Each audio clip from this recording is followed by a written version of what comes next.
Como a gente faz com todos os candidatos, gostaria que você se apresentasse então para a nossa audiência, falasse um pouquinho de você. Então, sou Santiago Belisário, tenho 31 anos, estou me formando agora em História pela Universidade Federal, sou filho de mãe solo, nasci, na verdade, em Fortaleza, mas me considero piauiense, né, de criação, né, me criei aqui e me considero, de fato, né, um filho dessa terra, né, um lutador dessa terra.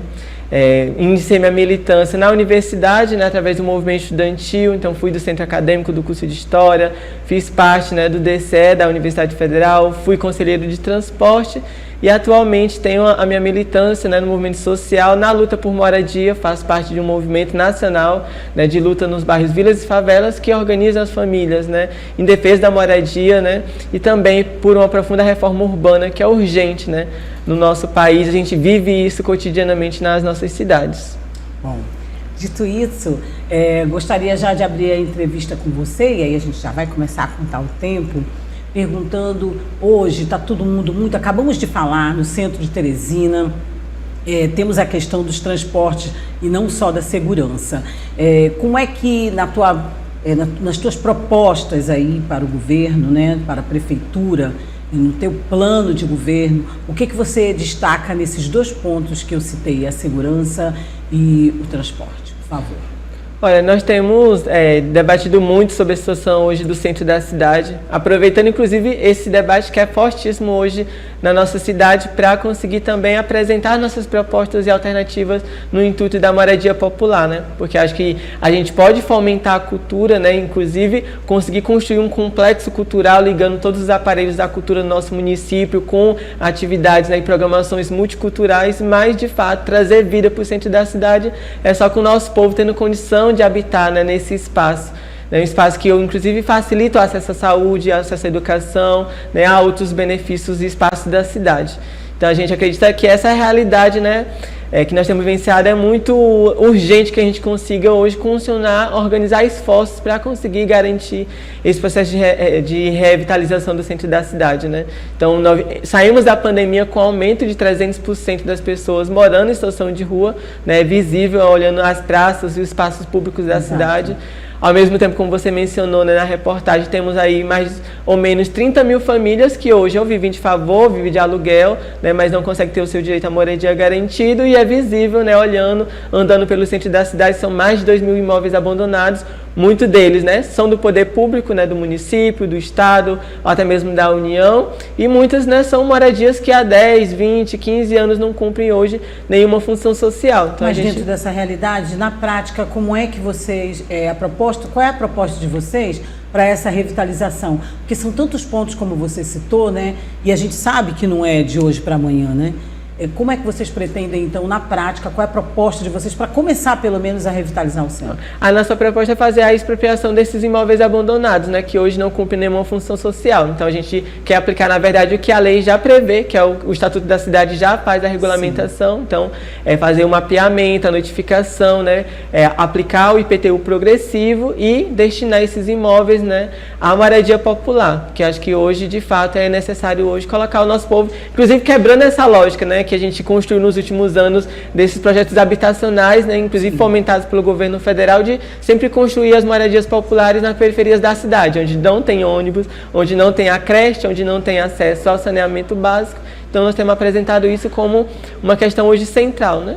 Bom, e aí você tocou na parte dos transportes, né? Porque a gente não pode falar só no centro, né? Sim. A gente tem que falar na cidade como um todo. E como é que vocês pretendem também recomeçar, porque hoje em dia a gente não está encontrando, é muito difícil a gente encontrar ônibus e quando encontra, os passageiros reclamam para a gente. Sim. De que demoram muito nas paradas.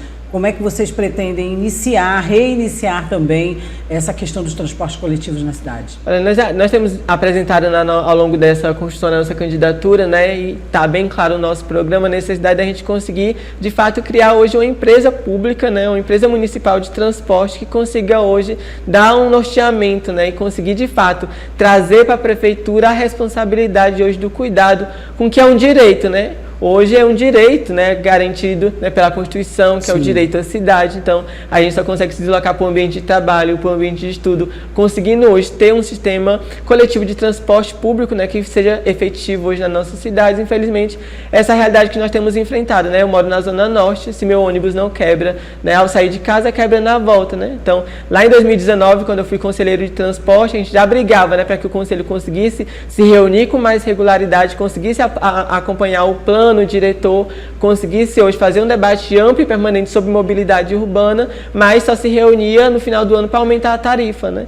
E nós temos vivido hoje. Lá, denunciávamos que 50% da cidade não era coberta hoje por nenhuma linha de ônibus. E nos últimos 6 anos essa realidade piorou drasticamente, né? Hoje tem menos de 150 ônibus circulando pela cidade, a gente sente isso, né? Chega aqui no centro, né? Se você sai da universidade, por exemplo, à noite, chega aqui no centro, a possibilidade de você não conseguir pegar um coletivo para chegar no seu bairro é muito grande, né? Temos vivenciado isso cotidianamente. Então é necessário hoje tirar esse personagem, né? Tirar o transporte como um lucro, né? Tirar essa figura que é emblemática, que não cumpre nenhuma função hoje dentro do sistema, porque 50% do sistema hoje quem garante é o dinheiro público, é a prefeitura, o restante é a tarifa. E o empresário não cumpre nenhuma função hoje, mas enriquece a custa desse sofrimento, né? Então, se hoje é mais dinheiro público que a gente precisa para conseguir ter investimento e conseguir trazer melhorias para o transporte, pois então que seja uma empresa pública, né, que a gente abra contratos, consiga fazer, né, concursos públicos e faça, né, a contratação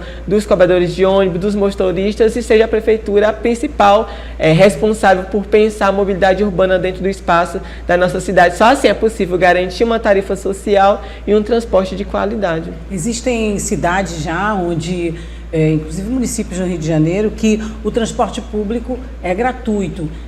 Dentro da proposta de vocês está a gratuidade, e ouvindo você falar, a gente vai acompanhando o teu pensamento e acha que é até viável. Sim. Mas de que forma vocês pretendem angariar recursos e modificar um formato tão antigo e que declinou agora e que está da forma que está, dessa forma que está agora, enfim, deixando a população sem mobilidade urbana, praticamente? Nós acreditamos que é possível, né? Acho que a gente viveu esse momento de que existiam, né, diversos municípios com as suas empresas municipais de transporte. A gente passou por um processo intenso nesse setor, né, de privatizações. Diversas empresas foram entregadas, né, na mão dos super ricos hoje que dominam o setor, né, em diversos municípios do nosso país, né? Exemplo de grandes empresas como no Rio de Janeiro, né?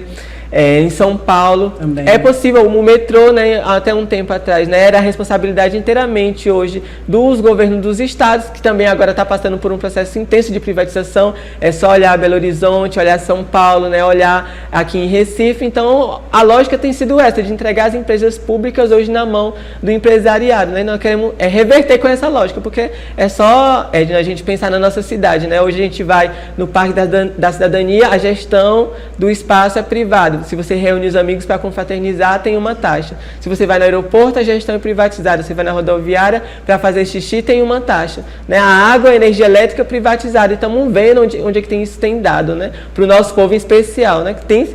Hoje temos uma cidade extremamente excludente, né? Inacessível para a maioria do nosso povo. Então é necessário reinverter essa lógica, né? Colocar de fato, né, a municipalidade para conseguir trazer e concentrar a responsabilidade. E é possível, né? Porque hoje o debate que se faz é que não tem recurso, que não tem orçamento. Exatamente. Mas aí a gente vê hoje na educação, na saúde, né, desvio de recurso público de milhões, né?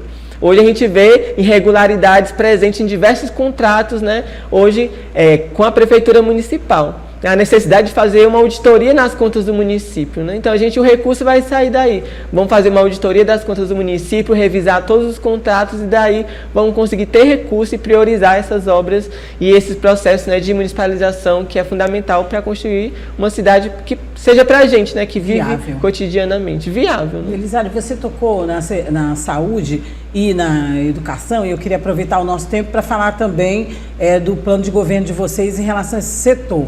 Na saúde, por exemplo, nós, repórteres, jornalistas, ouvimos muito a reclamação e vivenciamos também, alguns, essa questão da saúde para quem não tem um plano de saúde, para quem precisa recorrer às unidades, aos hospitais.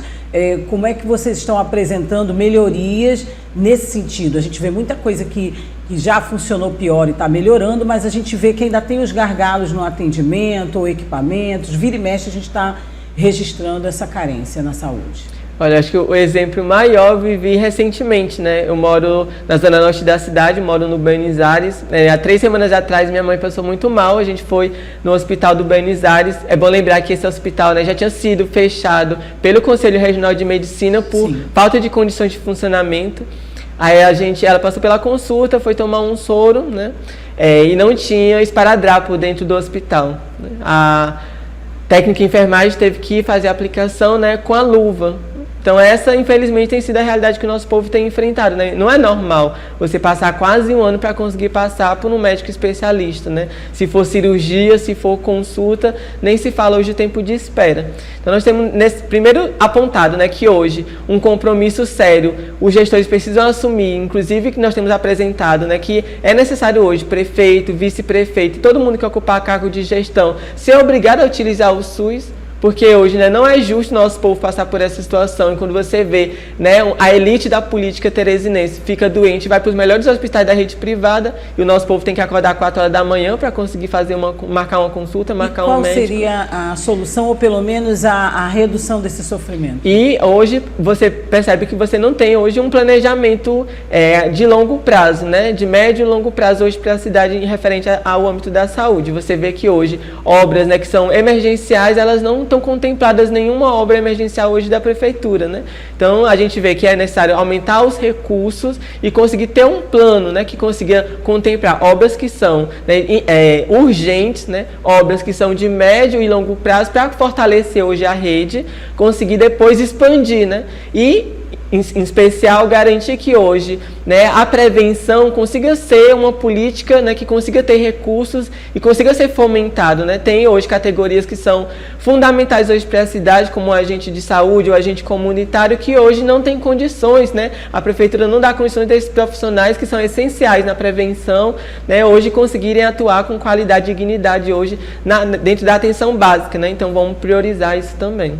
Bom, e aí também já estou aqui correndo para a gente aproveitar o tempo e falar de tudo. Eu queria que você desse um toque na educação, sim, mas aí você já emendasse falando para mim, porque de tudo que a gente está falando aqui, é necessário ter recursos, como você mesmo está citando, e para obter esses recursos, muitos deles a gente depende de quem está na Câmara, de quem está no Senado, né, os projetos, a aprovação deles. Então eu queria que você falasse um pouquinho agora da questão da educação, dentro do projeto de vocês, da segurança, e como vocês pretendem, né, fazer tudo isso que você está falando com a força do partido de vocês, como é que está o partido de vocês, e você está me dizendo que é carreira solo mesmo, né? Mas primeiro vamos lá, na educação e na segurança, o que vocês podem pontuar? Olha, nós temos apresentado primeiro que hoje é fundamental, né, a gente conseguir erradicar o analfabetismo hoje em Teresina, né? Aí temos ainda uma taxa de 7,2%, né, de analfabetos hoje em Teresina, que você não vê nenhuma política efetiva que consiga combater essa situação dessa realidade, né? Então nós vamos organizar as frentes emergenciais pela alfabetização, para que nos primeiros meses do nosso governo a gente consiga fechar essa fatura, né? E conseguir hoje, inclusive utilizando os educadores populares, né? Conseguir criar uma frente ampla, né? Que consiga a gente conseguir erradicar o analfabetismo. Hoje, quando a gente olha também para a rede, para a gente é fundamental hoje entender que não é possível, né? Hoje, na realidade que nós temos, de ter escolas da rede que não têm energia elétrica e nem água potável, né? Então é prioridade também nos nossos primeiros 6 meses de governo conseguir garantir que todas as escolas da rede tenham energia elétrica e água potável, que isso é o básico, né, para garantir o funcionamento de uma escola. E ao longo da nossa gestão temos um compromisso, né, de conseguir entregar a nossa gestão com pelo menos 80% das escolas da rede hoje tendo, né, 3 eixos. Questões principais para a gente, que é laboratório de informática, que hoje apenas 23% das escolas possuem, e a reclamação é imensa, porque às vezes se tem um computador, não tem internet, se tem internet, o computador está quebrado, né? Então não é possível essa realidade. Outra coisa, a quadra de esporte, né? 50% da rede ainda não tem nenhuma quadra poliesportiva. né, e a biblioteca, né, que apenas 26%, 28% das escolas da rede tem hoje uma biblioteca funcionando, né, então temos entregado como isso. E além disso, é muito importante a gente também aproveitar essa questão das nossas propostas para a cultura, né, porque a gente inclusive tem apresentado a necessidade hoje de conseguir descentralizar o debate sobre cultura. Então tem um objetivo, por exemplo, de construir a Casa da Cultura, né, que vai, pelo menos em um primeiro mandato, né, ter por zonas da cidade um espaço que consiga ofertar oficinas de dança, de música, de teatro, né, consiga também ofertar cursos profissionalizantes, consiga também dar assistência técnica para quem hoje trabalha com a cultura, mas às vezes não consegue disputar, né, os editais que é disponibilizado pelo governo, né, seja ele estadual, municipal, porque falta nessa instrumentalização para disputar os editais. Então vamos criar esses espaços e também hoje é muito importante a gente pensar sou um jovem, né, o único candidato gay disputando também essas eleições. Para a gente é muito também importante apresentar essa pauta da comunidade LGBT, né? Então é importante, por exemplo, ter um apresentado de avançar no ambulatório, porque hoje só existe um na cidade, né, e tem muita reclamação, então é necessário fortalecer essa rede de cuidado e de saúde para essa comunidade.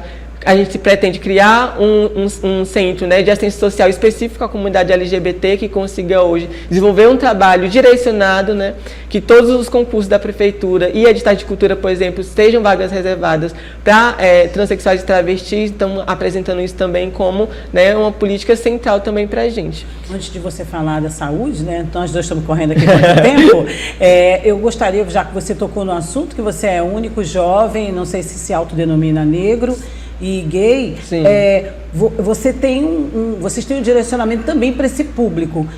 Então, se você puder falar da proposta da segurança, melhor dizendo, que também o público LGBTQI sofre muito, né, PN+, com a questão das agressões e até mortes. Se você puder falar um pouquinho da questão da segurança da proposta de vocês, linkado com o teu perfil, e aí falar como vocês pretendem aprovar tantas propostas e colocar tantos projetos interessantes, por sinal, na área de cultura e nos outros que você citou.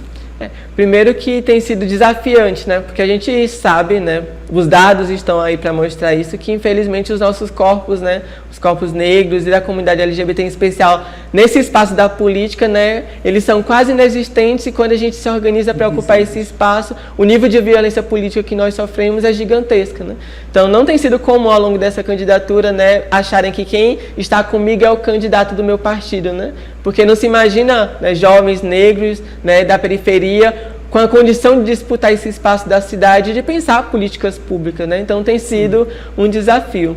E acho que sobre a segurança pública é isso que você estava colocando, Edna, que é importante, né? Preciso entender que segurança pública não é só a militarização, né? Porque esse projeto tem falhado, né? Porque hoje é uma das principais preocupações do nosso povo é a segurança, né? Então, a segurança pública como um projeto, ela precisa ser muito mais abrangente do que essa lógica militarista, né? Que é isso, como você falou, que tem já colocado como, por exemplo, Teresina já foi, né? Já teve um índice de 95% das pessoas mortas em ações policiais serem jovens negros, né? Na periferia da cidade. Isso fruto dessa violência, né? Que só chega e não chega a oportunidade.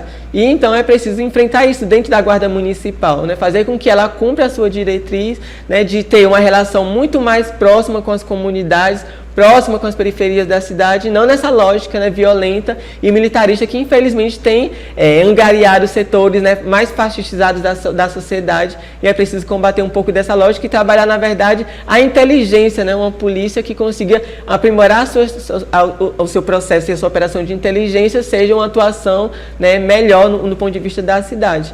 E para concluir, tem sido de fato esse desafio, né?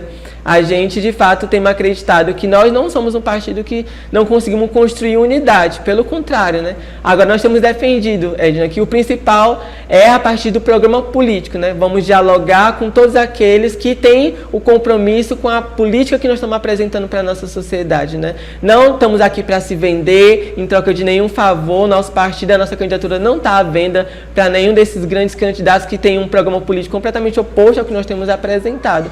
E a nossa governabilidade, né, ela é possível nas ruas, né, com o nosso povo organizado e construindo esse projeto que nós temos apresentado, porque quando você deixa, né, a governança só no parlamento, nós estamos vendo onde é que ela vai dar, né? De partidos hoje do centro e de extrema-direita que não tem um compromisso com a luta do nosso povo, se apropriando do orçamento federal e fazendo com que hoje o orçamento para a educação, para a saúde, não consiga acontecer em plenitude, né? Talvez quem olhe hoje o seu discurso e olhe para você e diga, poxa, mas com as pesquisas, ele estando em último lugar ou quase em último, as pesquisas não favoráveis e sabendo da realidade dentro do país, você pode dizer para a nossa audiência como é que está o partido e o objetivo e a expectativa de vocês? E aí você pode também fechar sua fala. Olha, nós estamos felizes com as nossas candidaturas, não só aqui em Teresina, mas pelo país inteiro, né? Se você procurar na Unidade Popular nas redes sociais, você vai ver que o que eu estou falando aqui, né? Todos os nossos candidatos têm apresentado, né, ao longo dessa disputa eleitoral, dessa luta eleitoral, como nós temos chamado, né? Que é uma chamada à organização. E nós sabíamos também, né? A gente não pode hoje disputar esse espaço sem entender como ele funciona. E nós sabemos muito bem como ele funciona. Funciona para que o nosso povo não consiga estar organizado, né? Porque nós nascemos em 2019, né? A reforma eleitoral aconteceu em 2017. Hoje nós estamos disputando uma prefeitura, né, sem tempo na propaganda eleitoral, na TV e na rádio. Exato. Nós não recebemos o fundo partidário.